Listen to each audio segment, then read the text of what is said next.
مقاله کوتاه: خودفریبی و انفجار ملل در ایران، نویسنده انصاف علی هدایت.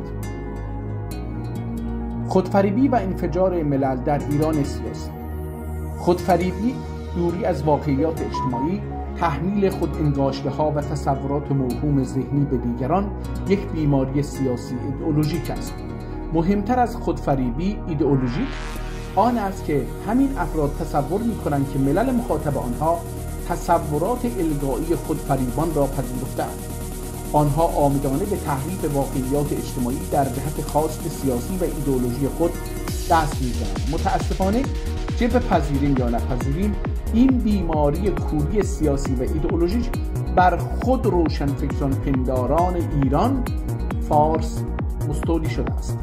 لذا اینها در سایه نام علوم مختلف به هر دری و تفسیری سر میزنند تا پذیرش واقعیت‌های اجتماعی و ملل متکثر و مختلف الماهیات و اراده در واحد سیاسی ایران را انکار بکنند و مجموعی یک کاسه و شبیه به هم از این ملل بسازند و تحمیل بکنند. در چنین ابرام و اصراری فرقی در بین دولت، حاکمیت، رهبران سیاسی، احزاب، مخالفان حاکمیت، راست و چپ، دیندار، سکولار، بیدین، ساکن ممالک محروسه یا ساکن غرب مسیحی یا شرق دینساز نیست.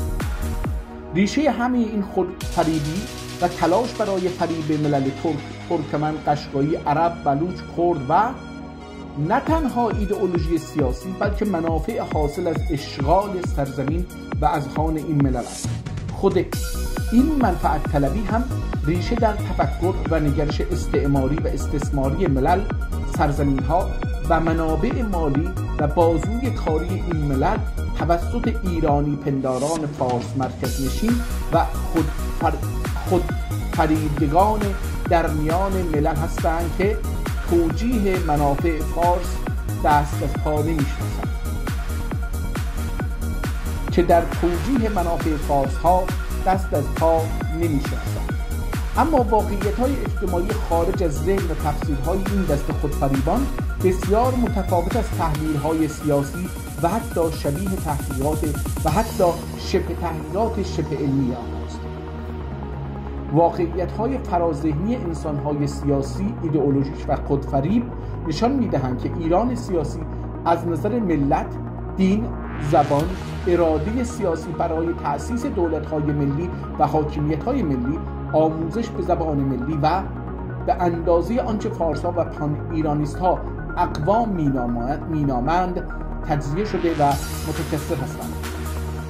آن ملل نه تنها دیگر به تداوم هستی واحد سیاسی به نام ایران اعتقاد سیاسی و ایدئولوژیک ندارند، بلکه در جهت نابودی این واحد سیاسی 100 ساله و تأسیس مجدد دول و حاکمیت‌های ملی خود تلاش می‌کنند.